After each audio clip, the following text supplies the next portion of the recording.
Mana ini? Nggak ada.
Sebanyak banget yang masih di kamar. Hah? Di sini jumlahnya berapa? Hah? 40. Ya, tapi kalian berapa sekarang? Coba hitung. Sekarang.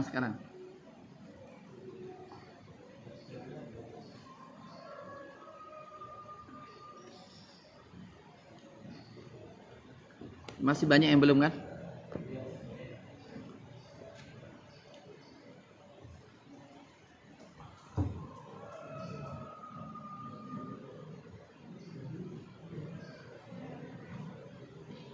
Baik. Bismillahirrahmanirrahim. Alhamdulillahirabbil alamin. Wassalatu wassalamu ala asyrafil anbiya mursalin nabiyina Muhammadin wa ala alihi wa sahbihi ajmain, amma ba'd. Tolong dibantu kok. Ini sudah muncul tuh belum tuh? Nggak, semalam ada di kotak-katik gitu.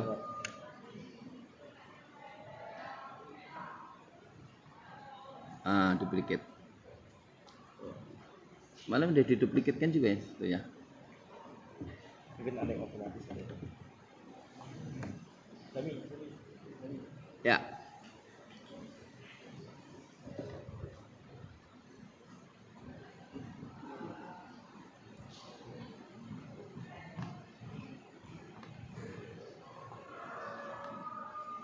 Oke. Ternyata kita belum membahas tentang rincian daripada al-haqaiqul kubra. Benar? Baru global, ya kan? Sementara pokok pembicaraan kita adalah tentang memahami secara jelas 5 hakikat besar dan pengaruhnya. Ya. Dan pengaruhnya dalam manhajul hayah.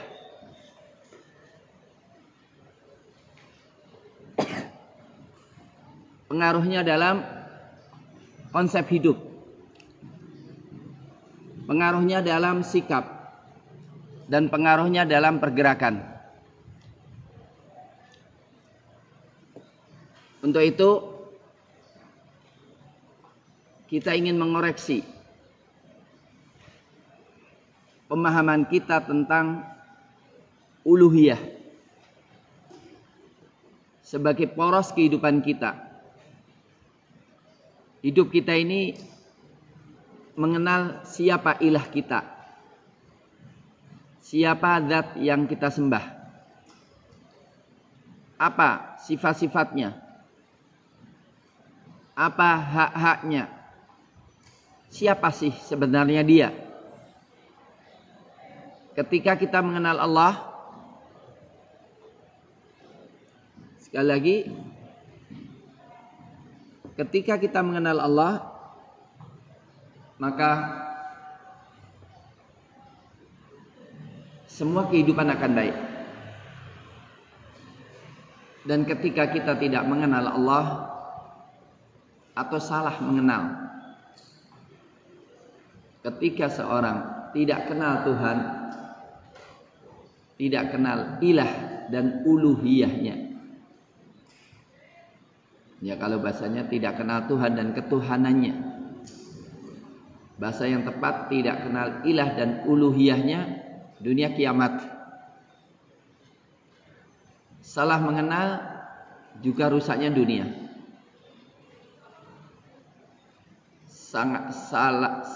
Salah mengenal rusak dunia.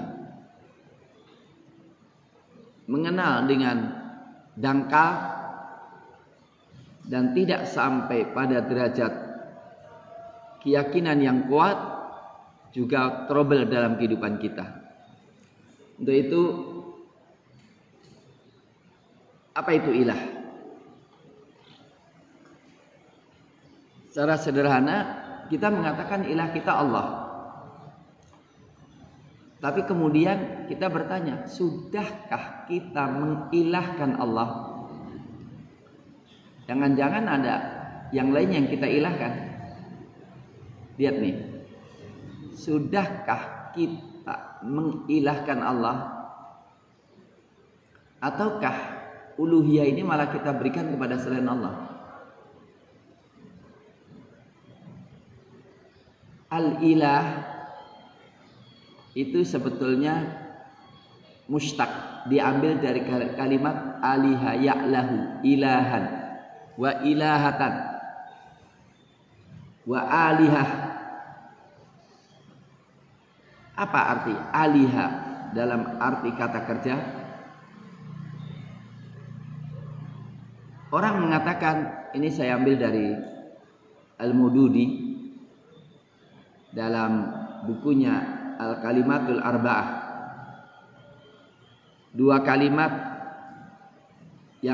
Empat kalimat yang ada di dalam Al-Quran. Satu di antaranya kalimat ilah.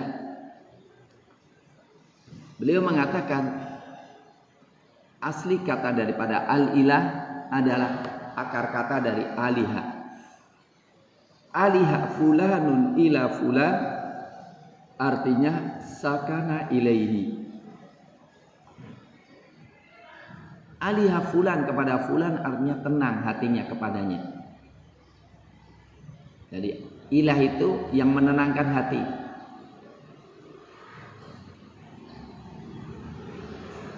Ilah itu yang menenangkan hati. Karena ilah adalah yang melindungi.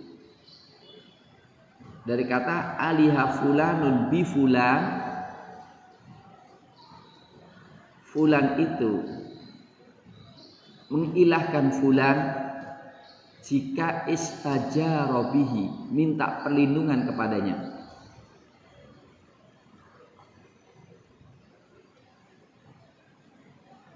Jadi aliha fulanun ila fulan, mengilahkan itu adalah permintaan untuk dilindungi dari segala bahaya.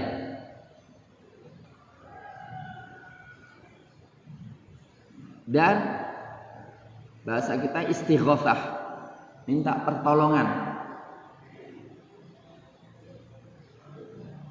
Maka isti'adzah, minta perlindungan, itu bagian daripada ibadah yang besar. Maka suruh minta perlindungan dari setan, minta perlindungan dari orang jahat, dari orang zalim. Pertama, ini minta perlindungan. Dan ilah zat yang kita merasa dilindungi olehnya dari segala yang kita takuti.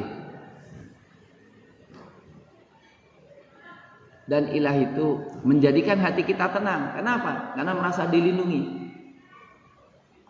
Semua kebutuhannya dipenuhi dan semua yang ditakuti dilindunginya.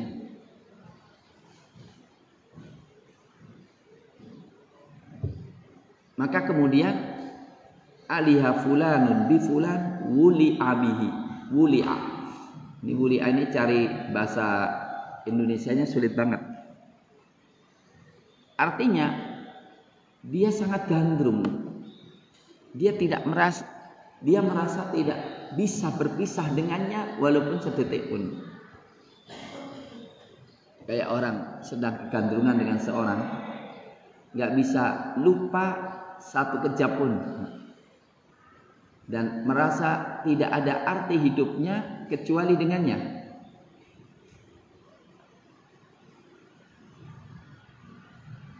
Pernah merasakan kalian? Entah itu sesuatu, entah manusia, benar-benar tergandrungkan. Kayak anak kecil dengan ibunya itu. Pernah? Belum pernah? Atau barang atau apa, benar-benar nggak ada arti hidup kecuali dengannya. Pernah? Belum pernah? Hah? Belum pernah? Belum? Dengan Allah juga nggak begitu. Jadi apa? Kalau nggak ingat Allah satu detik pun merasa nggak ada makna hidupnya. Tahu orang kecanduan? Bagaimana resahnya orang yang kecanduan sampai ketemu barang yang dicari. Pernah lihat nggak? Hah? Begitu mengilahkan tuh begitu. Orang kecanduan itu kalau nggak ketemu dengan narkobanya, dia merasa nggak bisa hidup, merasa nggak ada makna. Baru kalau ketemu, ya Allah, maka dia siap berkorban apapun demi narkoba itu. Dia sudah menuhankan narkoba. Orang dengan pacarnya itu ada yang saya begitu juga, dan menuhankan pacarnya dia. Nah, dari tiga ini, sukun, wa ijarah, wal wala, melahirkan ibadah. Maka aliha itu artinya abada. Abadahu, menyembahnya. Dan penyembahan nanti kita bahas sendiri apa itu arti penyembahan. Tapi yang jelas gini, bahwa ibadah kita kepada ilah dikarenakan, gitu lah. Kita nggak bisa hidup tanpa dia. Kita selalu merasa dilindungi olehnya, dan hati kita tenang kepadanya. Maka aku menyerahkan klimaksnya ketundukanku, klimaksnya merendahkan hatiku hanya untuknya.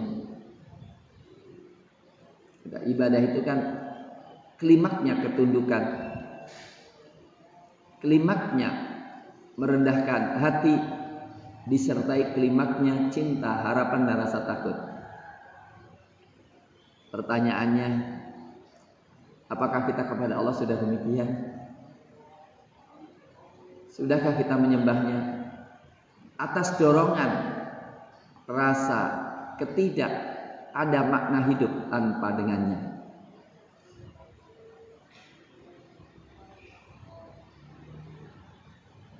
Orang yang demikian tidak akan maksiat. Ketika terhadap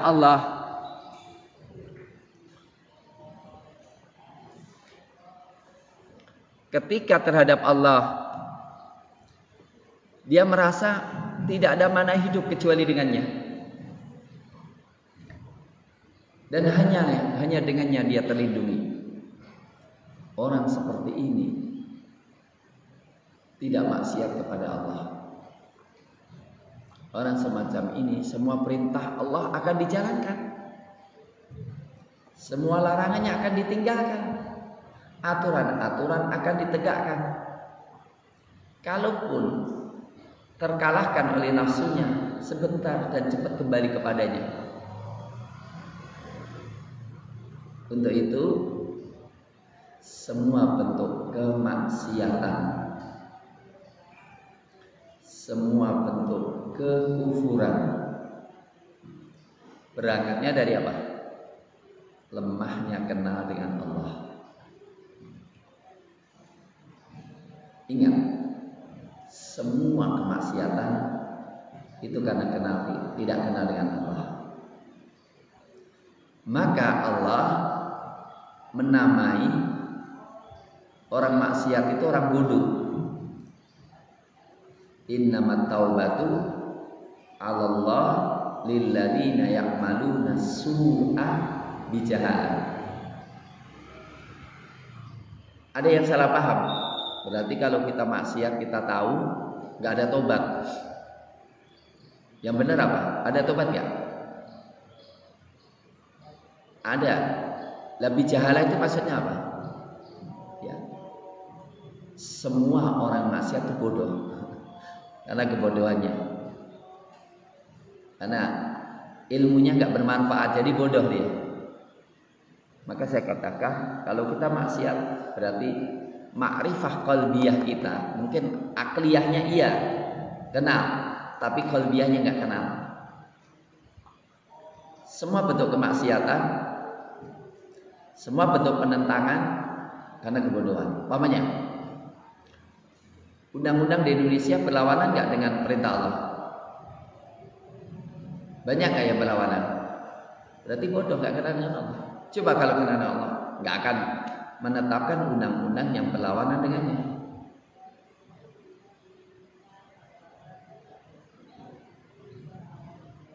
Bayangkan, paranormal, dukun itu kan dalam Quran, dalam hadis kan dicelah bisa-bisa. Sekarang dukun itu sebagai profesi baru, sama dengan dokter di undang-undang yang sekarang sedang diributkan. Bayangkan, kan bodoh banget. Kalau orang kenal dengan Allah akan tanya sama Allah, bagaimana kedudukan paranormal itu? Oke, ini makna ilah.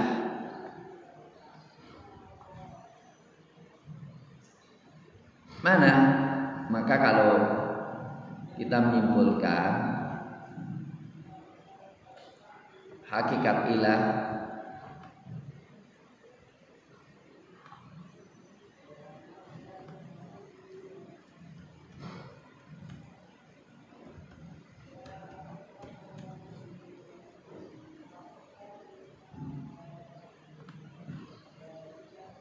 alladzi ta'lahu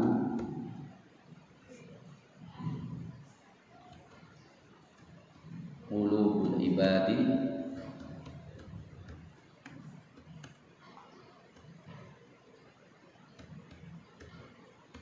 bi ghayati tadallul wal khudu'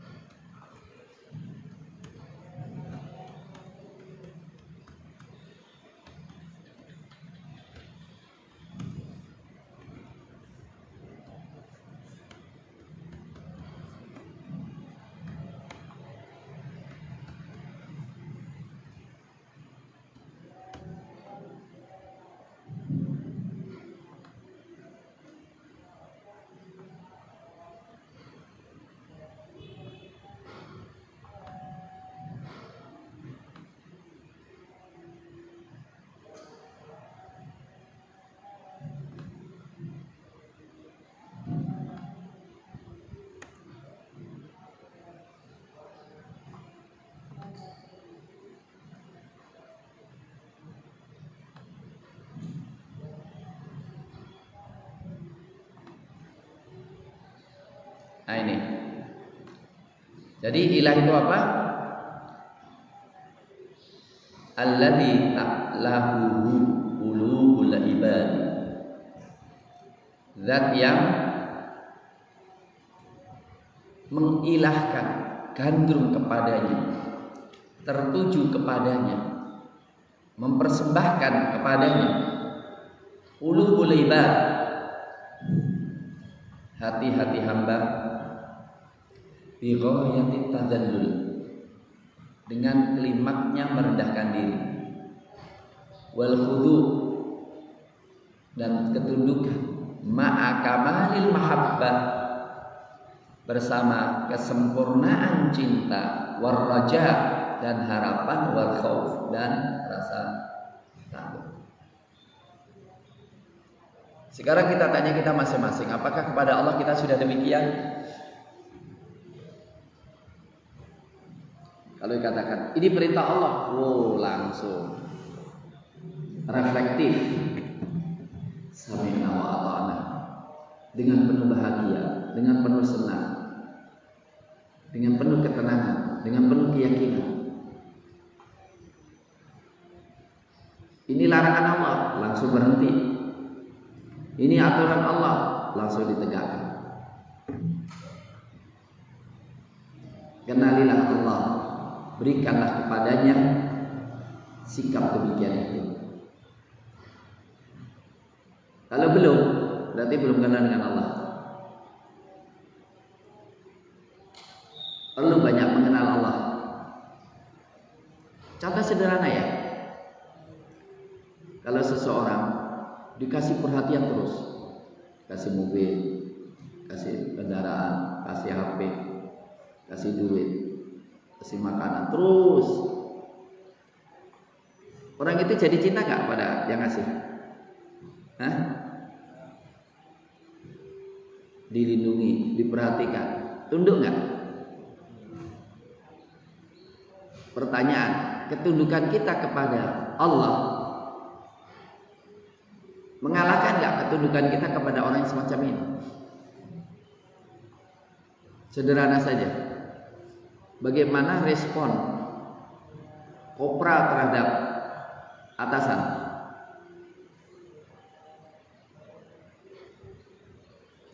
Pernah lihat nggak sikap kopral di depan komandannya? Kalau dipanggil mana? Ada kata cuma satu aja kan? Satu kosakatanya apa?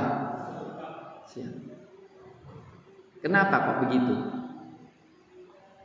Karena tahu kalau dia nentang digapar, dipecatin, itu kan. Kira-kira sikap kita kepada Allah dengan sikap kopral kepada komandannya kuat mana? Hah? Lebih kuat sikap kita kepada Allah atau sikap kopral kepada komandannya? Hah?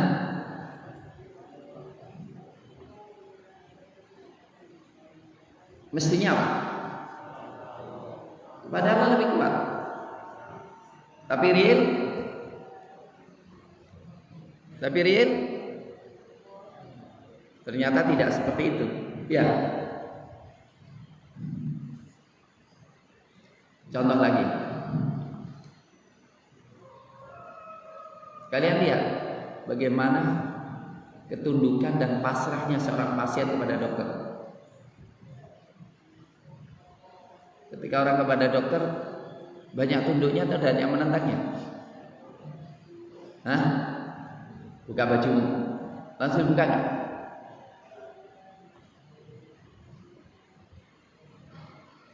Berhenti makan ini, langsung berhenti. Ini Pak, harus dibedel nih, perutnya harus dibuka ini. Dan bayarnya sekian. Dia nentang atau tunduk? Tunduk. Saya ingin tanya, ketundukan kita kepada Allah dibandingkan ketundukan pasien kepada dokter, kuat mana?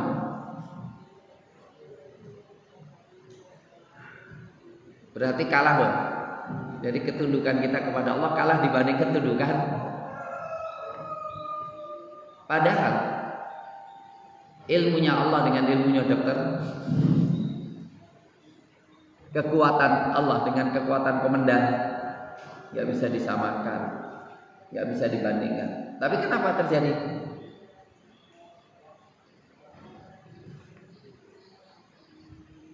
Inilah saya katakan, apakah kita mengenal Allah? Kalau mengenal Allah, mestinya demikianlah sikap kita kepada Allah. Maka kenapa kalian bapaknya pacaran ini? Allah mengatakan wa minan nasi may yattakhidhu min dunillahi andadan yuhibbunahu ka hubbillah. Coba ungkapan orang yang sedang gandrung dengan orang lain tanpa aku ada enggak mana, itu syirik besar. Aku hanya untukmu. Gimana? Tanpa hidup tanpa kau. Apakah kira-kira seseorang itu mengungkapkan itu kepada Allah?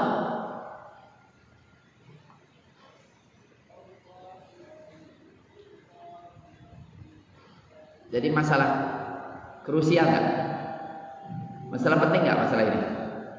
Hah? Perlu kita luruskan kita ya, iman kita kepada Allah, ketundukan kita kepada Allah Subhanahu wa taala.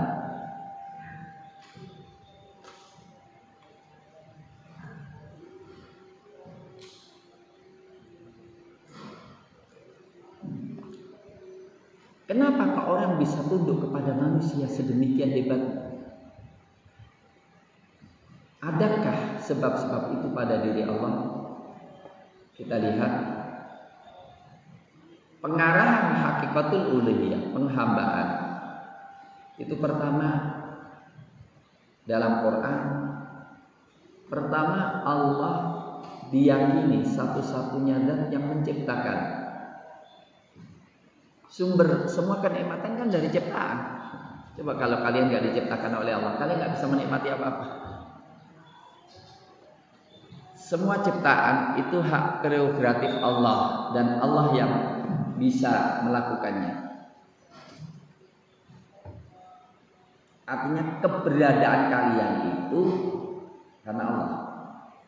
Maka orang tua itu sebab keberadaan kita memiliki hak yang paling besar dalam dunia ini. Setelah Allah Subhanahu wa taala. Yang kedua, tauhidur rizq. Allah satu-satunya zat yang memberikan rezeki kepada kita.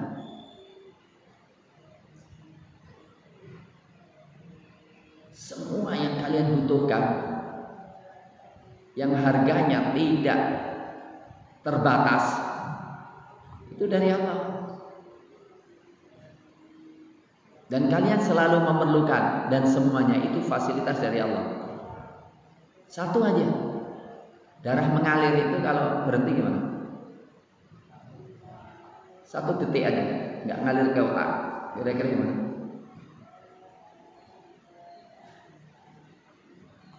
Itu semua Allah itu. Udara berhenti sebentar, gimana kira-kira? Meninggalnya corona itu karena diserang sisi pernafasan, betul nggak?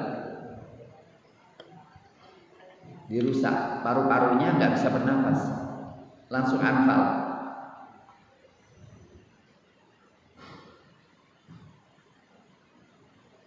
Dan itu rezeki.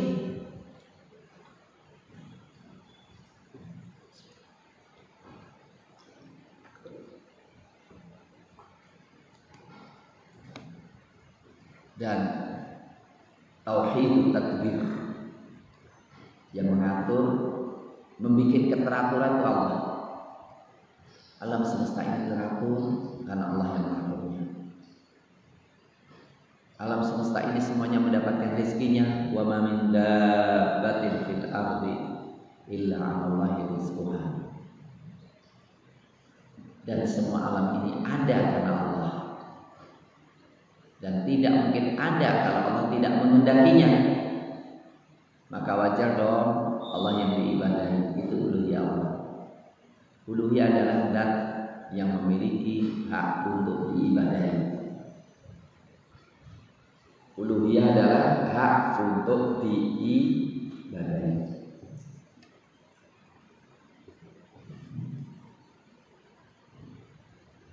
Uluhiyah adalah hak untuk diibadahi. Hidup kita untuk ibadah.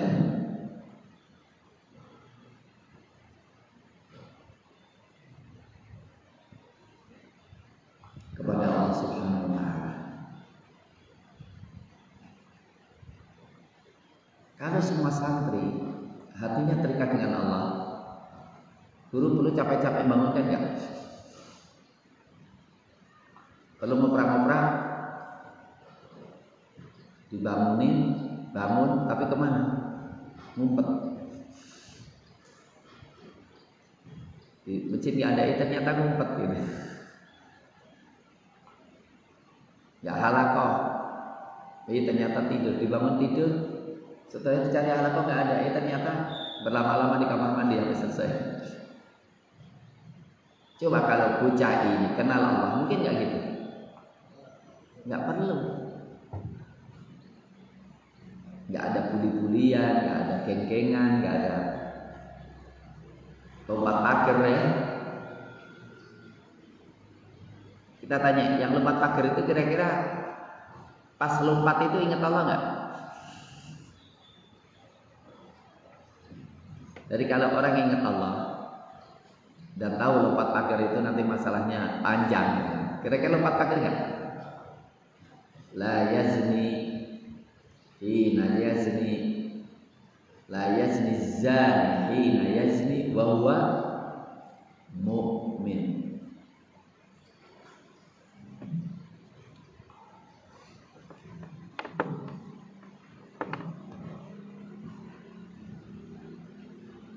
Ya kan? Apa?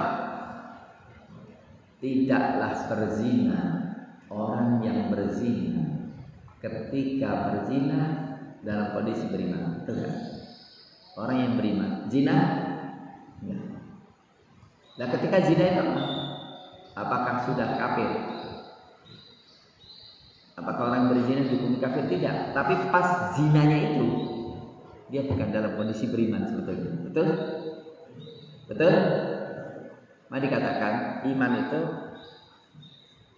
ketika orang berzina itu dicabut, dikembalikan lagi ketika dia sudah berhenti, tapi sudah lebih lemah lagi sampai habis. Maka kalau orang matinya pas zina, kira-kira matinya potensi kafirnya tinggi nggak? Hah? Tinggi dia. Karena Rasul mengatakan nggak mungkin orang beriman kok zina. Pas zina bukan beriman. Sama kan? Semua. Ini contoh aja. Tadi katakan la yasriku sariqu hina yasrik wa huwa mu'min. Apa lagi? Apa lagi? Cari contoh lagi. Apa? Rasul ngasih pelajaran kita bahasa Arab. La yazni zani hina yazni wa huwa mu'min wa la yasriku sariqu hina yasrik wa huwa mu'min. Apa lagi? Ayo Mas. Cari contoh lain. Hah? Wa la yashrabu syaribu hina yashrabuha wa huwa mu'min. Apa lagi? Ini masih dari Nabi itu. Dan tidaklah mabuk pemabuk ketika mabuk dalam kondisi beriman. Apa lagi?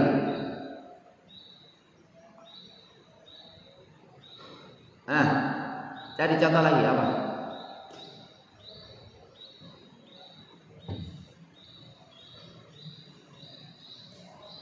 Apa?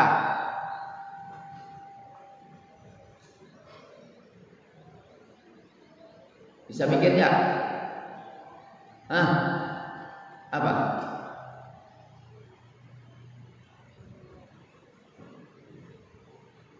Gimana? Innalillahi wa inna ilaihi raji'un. Ada contoh nih dari Nabi 3 kalimat. La yazni az-zani hina yazni wa huwa mu'min, wa la yashrabu asy-syaribu hina yashrabu wa huwa mu'min, wa la yasriqu as-sariqu hina yasriqu wa huwa mu'min. Ini kan contoh. Coba cari 10. Semua ngomong, kalau enggak lulus pelajaran saya. Mas.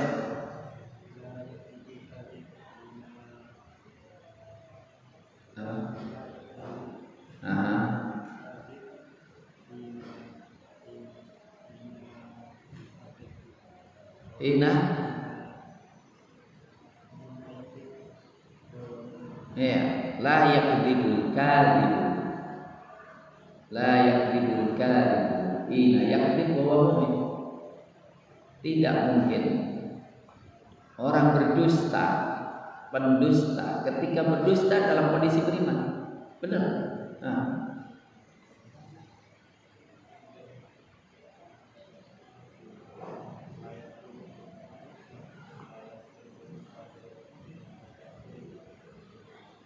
La yaqtul al-qatil hina yaqtul wa huwa mu'min.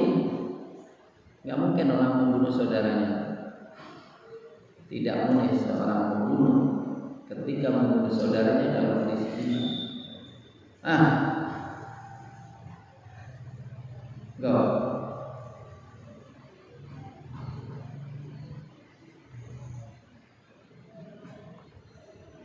Ayo.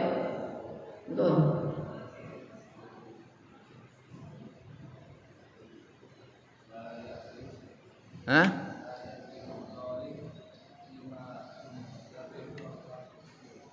La yakdzib.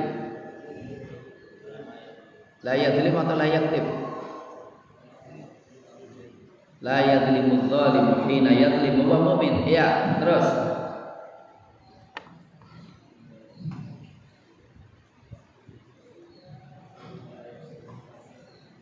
La yafsuqu fasiqu hina yafsuqu wa mu'min. Ya, oke.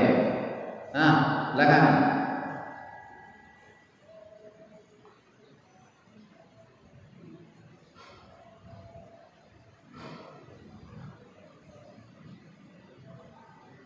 Enggak. Kuper kalian ya. Kemaksiatannya banyak kan? Apa itu?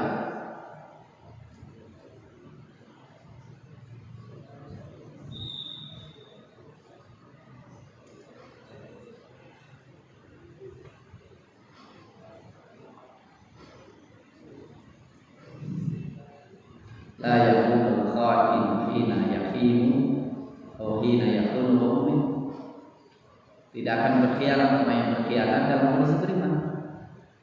Apalagi ya?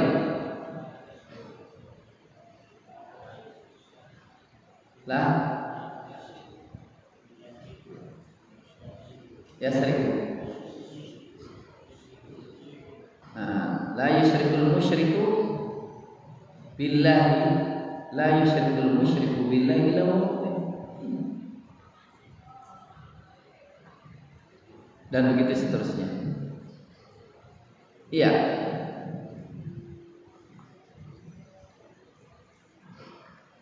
Mari kita lihat ayat-ayatnya yang mengantarkan hakikatul uluhiyah ini.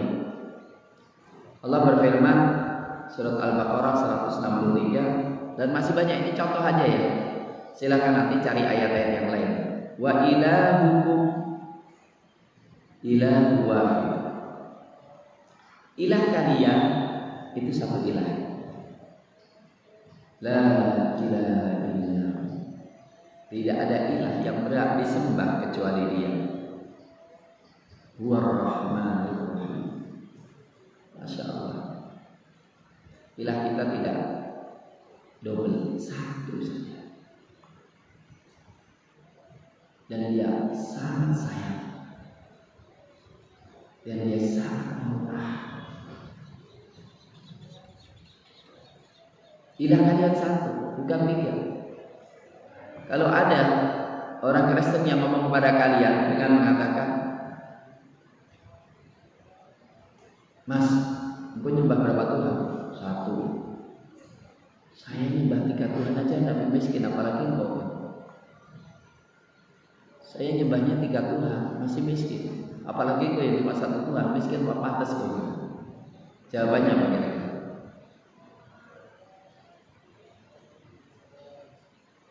Hah? Pertanyaan mungkin terjadi nggak? Mungkin nggak? Harus dijawab nggak? Jawabannya apa?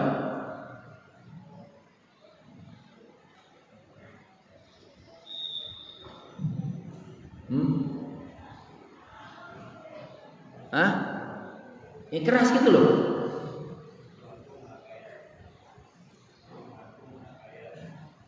Tergantung.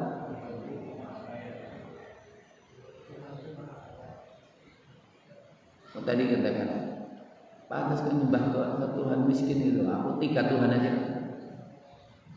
Jawabannya gimana? Jawabannya ya wajar kok. Nyembah 3 Tuhan tapi batil semuanya. Saya 1 hak, dia maha kaya. Loh, lah kok miskin? Loh, miskin gak miskin itu terserah dia. Dia mentakdirkan saya miskin, miskin. Kalau dia mentakdirkan saya kaya, kaya. Dan saya tidak naruh, tidak pasang harga. Saya mau nyembah dia kalau saya dijadikan kaya, enggak. Karena saya hamba kok. Buktinya banyak kaum muslimin yang kaya raya. Karena Allah mengendaki dia kaya, benar enggak? Bisa dipahami? 1 hak. Dia Ar-Rahman, Ar-Rahim. Dia sangat sayang dan maha kaya. Tidak mungkin memberikan sesuatu kecuali kaya. Jadi pertama, pikiran kita, ilah kita cuma 1. Yang 1 itu maha sempurna, sangat sayang dan bisa menyayangi. Maka dia amat berkuasa dalam memberikan kasih sayangnya. Terus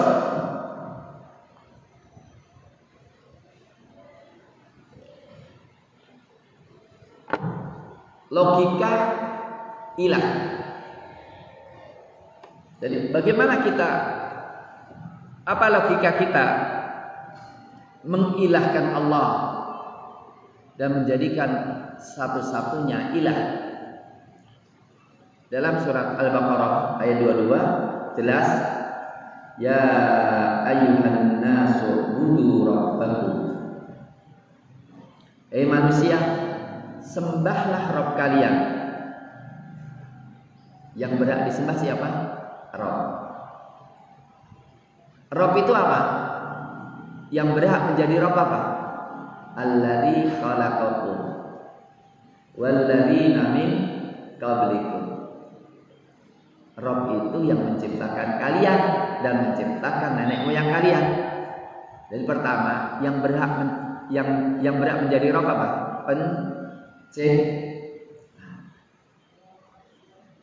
Menciptakan kalian dan menciptakan nenek moyang kalian.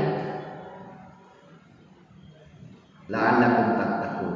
Yang kedua, alladzi ja'ala lakumul arda firasya. Yang telah menjadikan buat kalian bumi sebagai hamparan tempat tidur. Was-samaa'a binaa. Langit sebagai atap. Nah, memberikan fasilitas tempat tinggal. Wa anzala minas samaa'i maa'a. Menurunkan air. Fasilitas kehidupan. Fa akhraja bihi minas samarat. Rizqan lakum, menyiapkan rezeki. Adakah selain Allah yang bisa melakukan ini? Tidak ada. Dan tidak akan ada kecuali dialah Allah. Untuk itu Rabb kalian itu siapa? Allah. Maka dikatakan terakhir kali, kan sebelumnya tidak disebut nama Allah, disebut nama ilah dan disebut nama Rabb. Baru terakhir kali fala taj'alu billah. Janganlah kalian menjadikan untuk Allah andadan, bandingan-bandingan. Wa antum ta'lamun, sedangkan kalian tahu. Tahu apa maksudnya? Tahu apa? Tahu bahwa satu-satunya yang bisa mencipta hanya Allah. Tahu yang bisa ngasih rezeki Allah. Kenapa nyembah yang lainnya? Kenapa pakai kesyirikan, pakai komunis, pakai liberal? Kalian bikin bandingan Allah dengan liberal, dengan komunis, dengan penguasa. Padahal kalian tahu yang ngasih rezeki Allah, bukan manusia. Bukan Jokowi wala menteri. Logika jelas nggak? Gamblang nggak?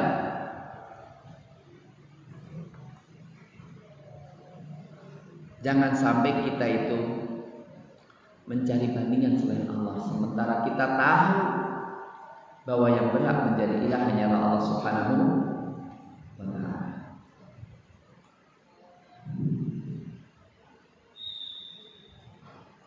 Berikutnya, siapa ilah kita yang memiliki uluhiyah yang mutlak? Lihat siapa dia, dan dia telah memperkenalkan dirinya, Allah. Allah memperkenalkan dengan kuat banget. Siapa Allah? La ilaha illallah. Tidak boleh menjadi ilah kecuali Dia. Tidak boleh diibadahi kecuali Dia. Kenapa? Sifatnya satu, Al-Hayy, Mahi. Yang lainnya pasti mati. Al-Qayyum, apa Al-Qayyum? Qayyum itu apa? Yang menegakkan yang lainnya. Maka dikatakan Maha mengurusi makhluknya. Al-Qayyum dari qama yaqum, Al-Qayyum yang menegakkan yang lainnya. Allah hidup, semua selainnya hidupnya karena Dia, tegaknya karena Dia. La ta'khudhuhu sinatun wa la nawm. Dia tidak terkena kantuk wala tidur. Lahu ma fis samawati wa ma fil ardh. Dialah yang memiliki, pemilik langit dan bumi. Sekarang ini di YouTube itu banyak, walaupun ada kejelekannya, tapi saya ingin lihat apa, suka ada potongan-potongan klip video menghina mantan, ternyata dia kecewa berat, entah mantan istri atau apa ya dia. Dia kata, aku masih kere ya. Ternyata orang itu apa? Ternyata bosnya. Ini satu gambaran, gambaran aja.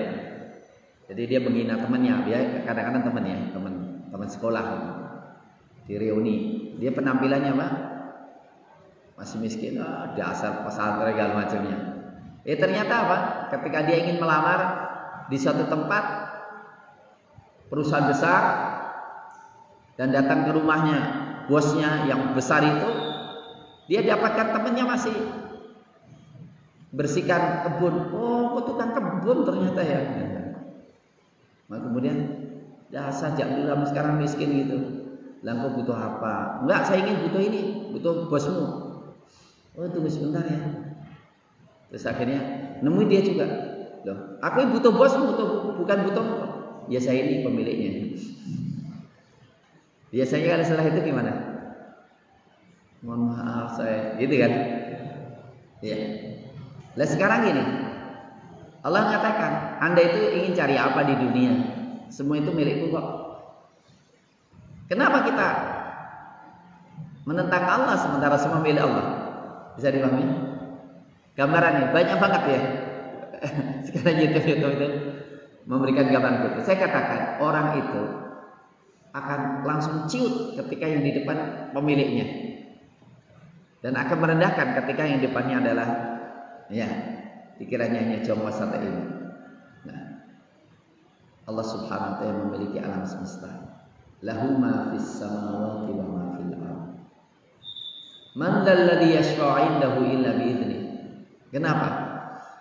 Orang itu akan tunduk siapa yang bisa ngasih. Gini, manusia itu sangat hormat tunduk kepada orang yang ngasih rekomendasi. Apalagi yang ngasih kerjaan. Biasanya kalau kita ingin ngelamar kerjaan gitu ya. Kemudian di situ ada orang yang bisa ngasih rekomendasi, bawa nama kita kepada pemiliknya. Kita sangat tunduk kepada orang itu. Bisa gitu ya.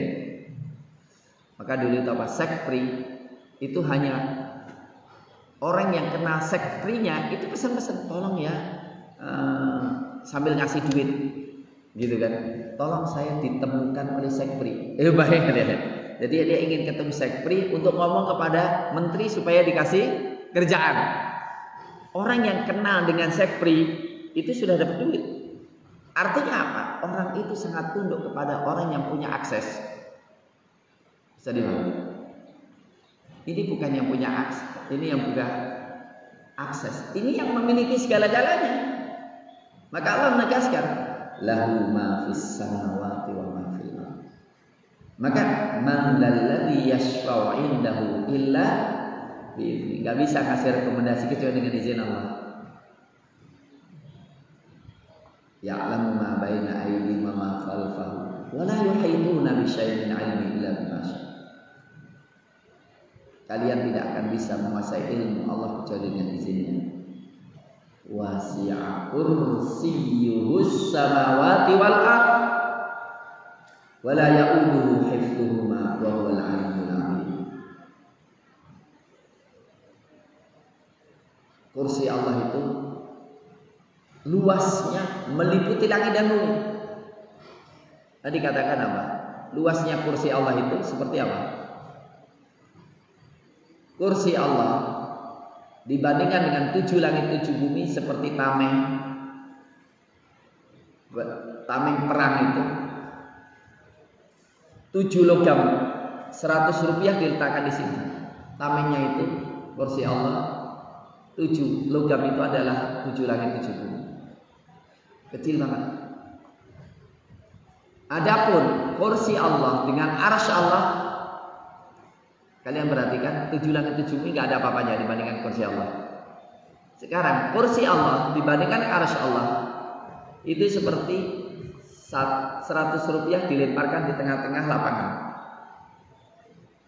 Jadi kursi Allah dibandingkan arsy Allah nggak ada apa-apanya.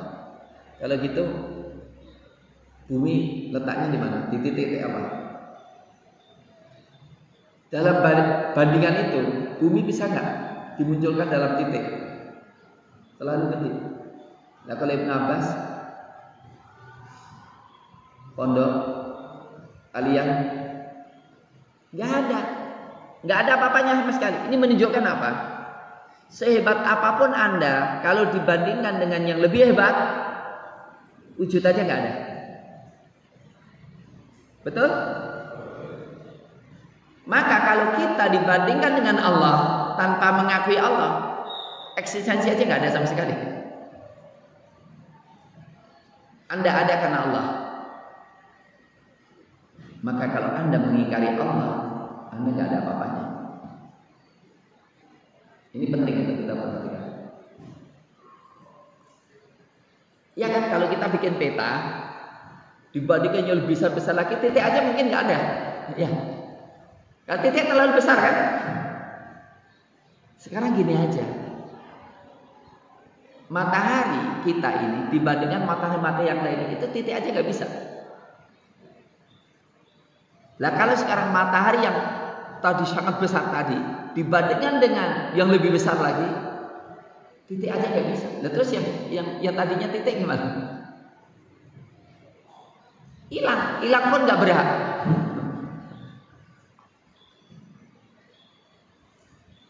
Artinya apa? Anda jangan merasa ada apa-apa kalau Anda tidak kenal dengan Allah. Betul? Jangan merasa sok kalau nggak kenal dengan Allah. Kenal dengan Allah aja nggak boleh ngesok. Ya.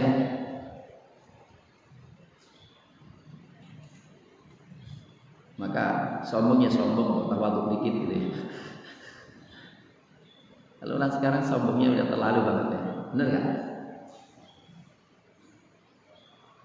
Maka dikatakan wasi'a kursiyyus sama wala ya'uduhu hifdzuhuma wa huwal 'aliyyul 'azim. Allah enggak kesulitan mengatur alam semesta dan Allah Al-'Ali yang maha tinggi, Al-'Azim yang maha agung.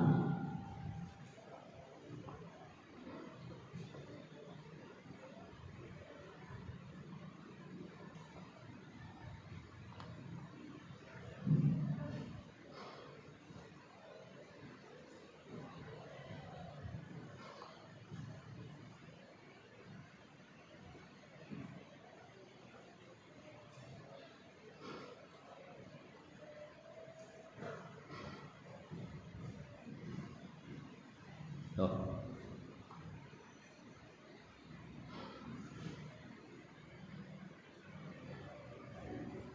Kok hilang?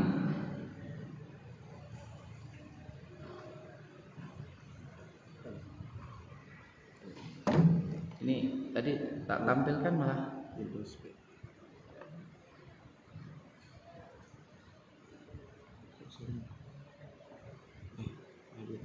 sebentar.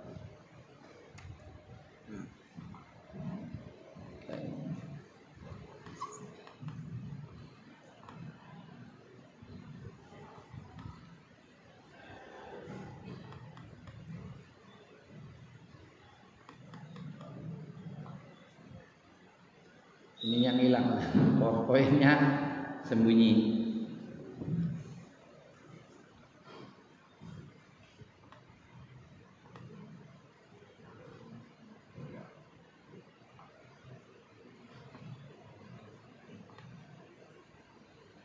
Ya.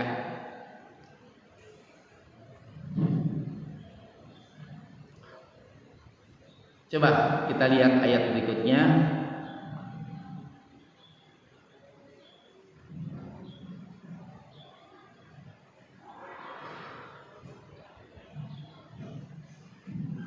Surat Al-Fatir. Ini semuanya bicara tentang memperkenalkan siapa Allah.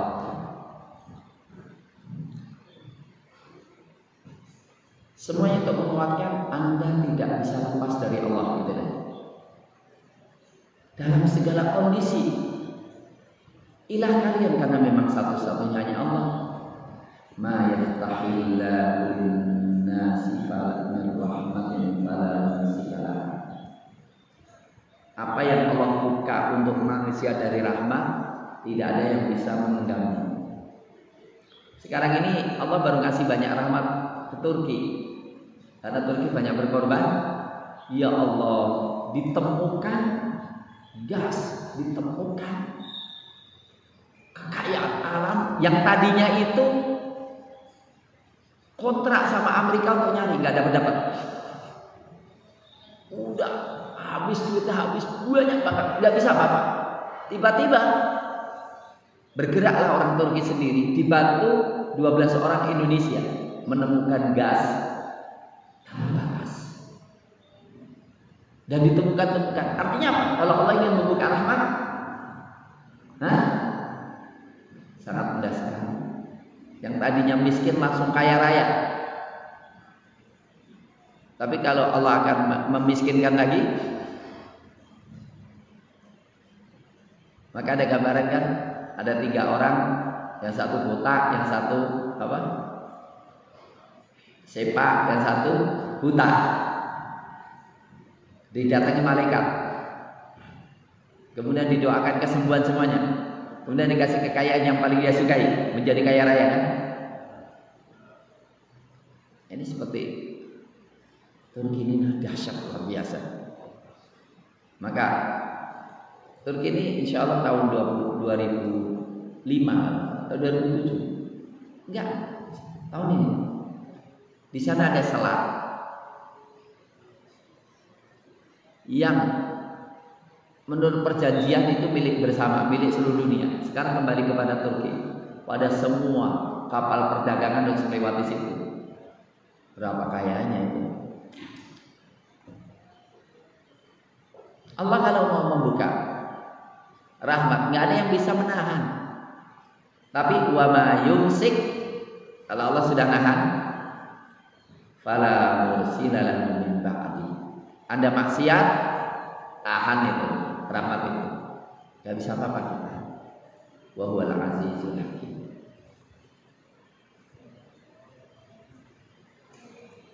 Ini contohnya. Kenapa jenderal-jenderal itu takut bener sama Jokowi? Karena Jokowi bisa nyopot, bisa pindah, bener gak? Tapi mereka juga takut juga sama konglomerat. Ada Cina namanya Tommy Winata. Itu kalau sudah disebut Tommy Winata, semua jenderal tunduk dan takut sama dia. Karena semua dapat duit dari dia. Artinya apa? Orang yang punya kendali duit itu biasanya sangat terhormat sekali, betul? Dan di sana ada yang lebih besar, yaitu Allah. Cuma orang nggak takut sama Allah karena nggak kelihatan. Padahal hakikatnya semua kembali kepada Allah. Jadi kita sedang diuji oleh Tommy Winata dan ternyata semua KO, semua jenderal. Semua jenderal yang kita kagumi itu ternyata ujung-ujungnya apa? Oh, punya utang juga sama Tommy Winata. Akhirnya apa? Menyebabkan apa? Perlu kalian tahu. Semua penguasa di Indonesia ini selama ini ujung-ujungnya dibiayai oleh konglomerat. Jadi kira-kira kalau orang dibiayai oleh konglomerat, kira-kira kemandirian mungkin nggak? Hah? Maka kita harus berpikir bagaimana jadi presiden Indonesia tanpa dibiayai oleh konglomerat. Bisa dipahami? Mungkin nggak? Mungkin nggak? Mungkin. Itulah yang Anda harus berpikir itu ya. Anak pondok bisa mendesain presiden tanpa konglomerat.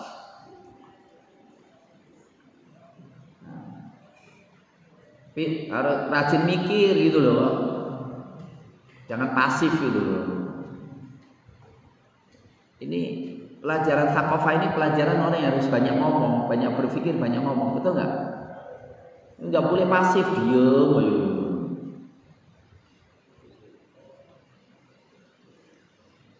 Nih, Allah katakan kunci kendali di tangan Allah, maka Anda nggak bisa apa-apa kecuali harus kembali kepada Allah.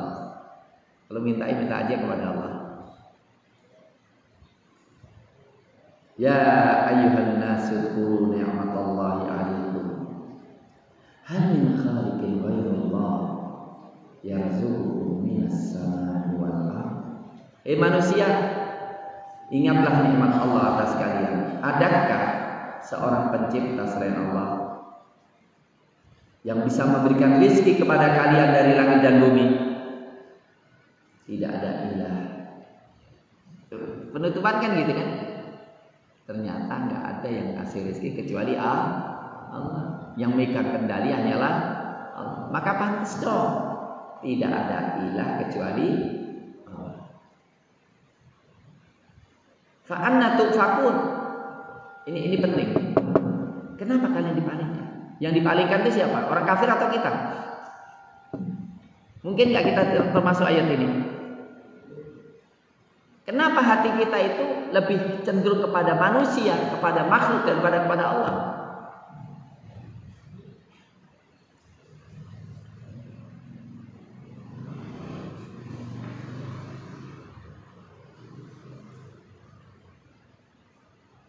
Nah, wa anistaghfiru rabbakum tsumma tubu ilaihi yumatti'ukum mata'an hasanan ila ajalin musamma. Karena Allah yang memiliki segala-galanya, caranya gimana? Istighfarlah, tobatlah kepadanya. Allah akan memberikan kenikmatan kepada kalian, kenikmatan yang baik sampai waktunya. Wa yu'ti kulli fadlin fadlah. Dan Allah akan memberikan setiap orang yang punya kelebihan akan kelebihannya. Ilallahi marji'ukum wa huwa ala kulli syai'in qadir. Kepada Allah kalian akan kembali, dan di atas segala sesuatu Maha berkuasa. Urutannya Rabb, urutannya apa? Khaliq, Rabb, Ilah, ibadah. Dzalikumullahu rabbukum. Siapa Rabb kalian? Khaliqu kulli syai'. Maka apa? La ilaha illa. Hasilnya fa'budu, beribadah kepadanya. Wa huwa ala kulli syai'in wakil. Perlu kalian perhatikan, wakil itu kan biasanya dengan yang mewakilkan lebih lemah atau lebih kuat? Wakil bupati dengan bupati, kuatan mana? Bupati. Biasanya wakil bupati nggak bisa apa-apa kecuali dengan bupati. Mendengar? Lah sekarang Allah wakil itu gimana? Siapa yang menjadikan wakil? Kita. Allah kita jadikan wakil kita. Tapi apakah Allah lemah? Bayangkan, itu kan penghormatan Allah kepada kita. Jelas Allah lebih kuat. Kita itu hambanya nggak ada apa-apanya. Tapi Allah memuliakan kita dengan mengatakan, aku ngurusi seluruh urusan kalian. Terima kasihlah kepada Allah. Bagaimana Allah menghormati hambanya dengan menempatkan zatnya yang sangat mulia untuk mengurusi semua. Karena kita memang nggak bisa apa-apa. Ini bentuk kemuliaan. Kemuliaan Allah, dan Allah memuliakan makhluknya bagi yang mau menjadikan Allah sebagai wakilnya. Fata'alallahul malikul haq. Allah ternyata bukan apa? Bukan ilah saja, tapi malik, raja. Fata'alallahul malikul haq. Maha tinggi Allah, raja yang benar. Maha tinggi Allah, raja yang benar. La ilaha illa. Tidak ada ilah kecuali Dia, Rabbul Arsyil Karim. Dia raja, tapi Dia ilah. Dia Rabb, Dia Ar-Rahman Ar-Rahim. Dzalikumullahu rabbukum. Itulah Rabb kalian. Lahul mulk. Miliknya lah kerajaan. La ilaha illa fa anna tusrafun. Allah memperkenalkan dirinya ya dengan berbagai ayatnya. Ini lengkap. Wallahu alladzi la ilaha illa alimul ghaibi wasyahadah warrahmanur rahim. Wallahu alladzi la ilaha illa al-malik, raja, al-qudus yang amat suci, as-salam yang memberikan keselamatan, al-mu'min yang memberikan perlindungan, al-muhaimin yang menguasai, al-aziz, al-jabbar, al-mutakabbir. Subhanallah ya yusyrikun. Wallahu khaliqul bari'ul musawwirul asma'ul husna. Yusabbihu lahu ma fis samawati wa ma fil ardi wal aziz. Kalau kalian tidak mau tunduk pada Allah, kalau kalian tidak mau bertasbih pada Allah, Allah enggak butuh kalian. Semua apa? Semua yang di langit di bumi sudah bertasbih pada Allah. Jadi kalau Allah kehilangan kita, gampang enggak cari gantinya? Tapi kalau kita kehilangan Allah, cari gantinya kemana? Kalau Allah nyuekin ya, karena kita tidak agungkan Allah, nyuekin kita, mau cari ilah yang mana? Gak bisa.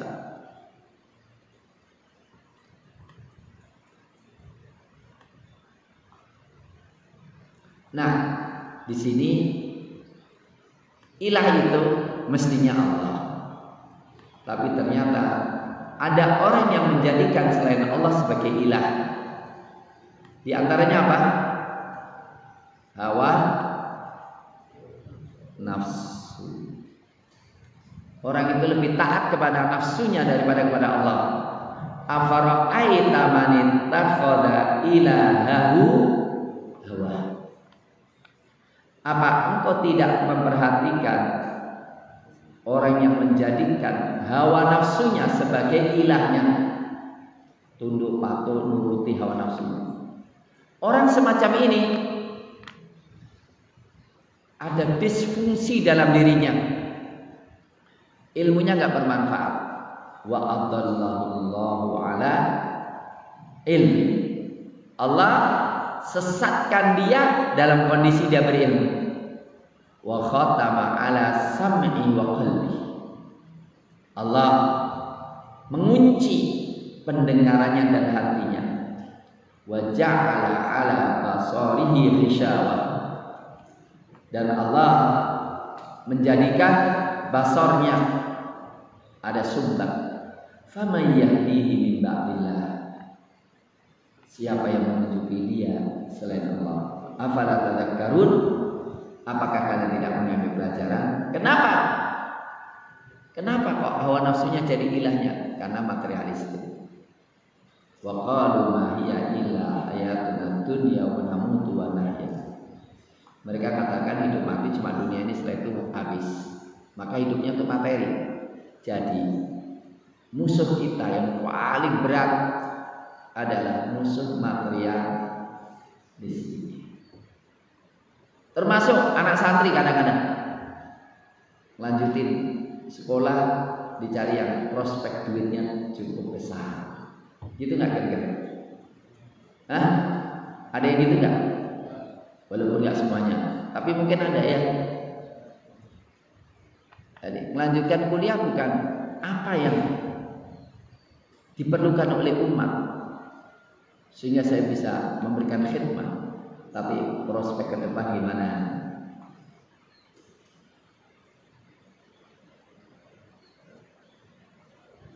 Terus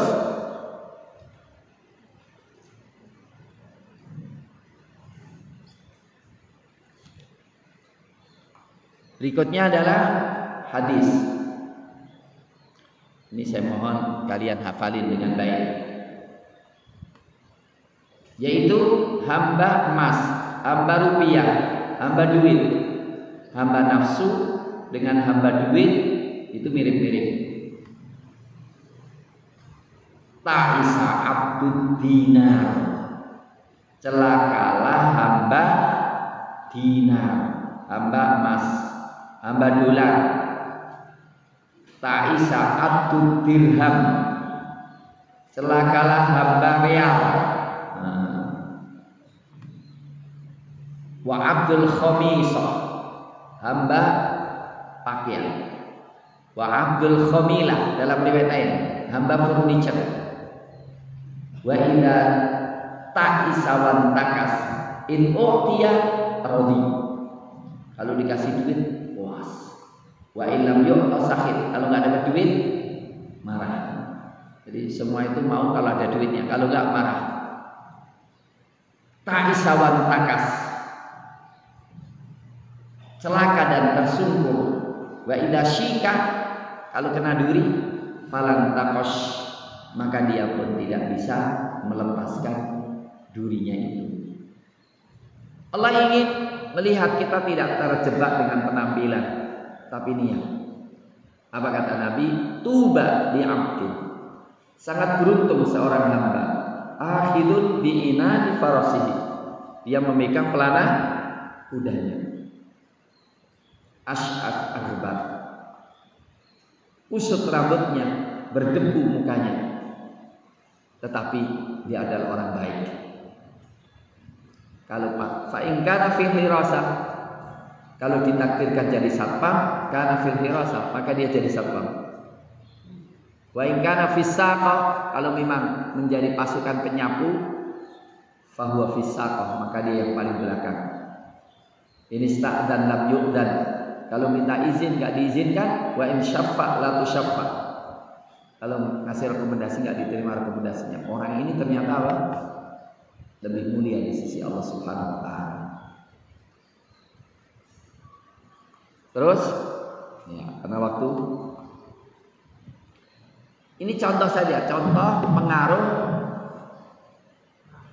pemahaman kita terhadap uluhiyah, terhadap ekonomi. Ya, nanti saya ingin mengembangkan pengaruh dalam politik, pengaruh dalam belajar, pendidikan, ini dalam ekonomi. Al-ilah adalah zat yang diibadai dengan klimaknya ketundukan dan merendahkan diri, disertai sempurnanya cinta, harapan dan takut. Aplikasinya gimana? Menjalankan perintahnya, menjauhi segala larangannya, dan komitmen dengan batasan-batasannya, termasuk di dalamnya aturan dalam ekonomi. Jadi kalau kita itu beribadah pada Allah, halalan thayyiban, adil, tidak mendolimi orang lain, itu penting banget. Tanda kita hamba Allah dalam ekonomi pakai aturan Allah. Ekonomi adalah sarana, sedang ibadah kepada Allah adalah tujuan. Jadi tujuan ekonomi adalah ibadah kepada Allah, maka aktivitas ekonomi harus komitmen dengan diri ibadah. Saya katakan hakikat uluhiyah itu ada kaitan dengan ekonomi, ada kaitan dengan perundang-undangan, ada kaitan dengan politik, ada kaitan dengan pendidikan. Maka kenapa saya sebetulnya ingin hafalan Quran ini sumber inspirasi kalian, sumber pendidikan kalian. Jadi kalau kalian hanya ngapal tapi tidak bisa memanfaatkan hafalannya, kita belum berhasil. Bisa dipahami? Jadi hafalan kalian itu ketika sedang berjalan ada penjahat, hafalan kalian dikte apa ketika menghadapi penjahat? Anda berjalan melihat teman Anda maksiat, apa diktean hafalan Anda terhadap kondisi itu, apa yang harus Anda lakukan? Itu harus dikte terus. Bisa dipahami? Perlu usaha nggak? Hah? Maka perlu tadabbur terus menerus terhadap Quran. Pas jam 9. Ada yang ditanyakan? Ada yang ditanyakan?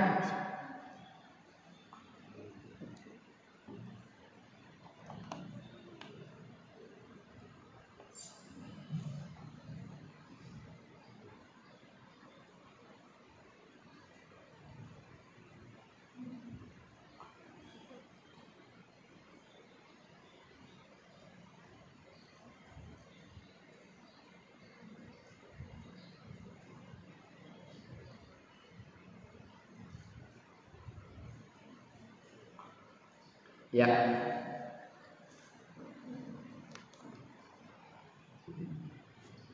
Saya kira begitu ya. Barakallahu fikum. Lanjutin nulisnya, enggak apa-apa. Subhanakallahumma bihamdika asyhadu an la ilaha illa anta astaghfiruka wa atubu ilaik. Subhana rabbika rabbil izzati amma yasifun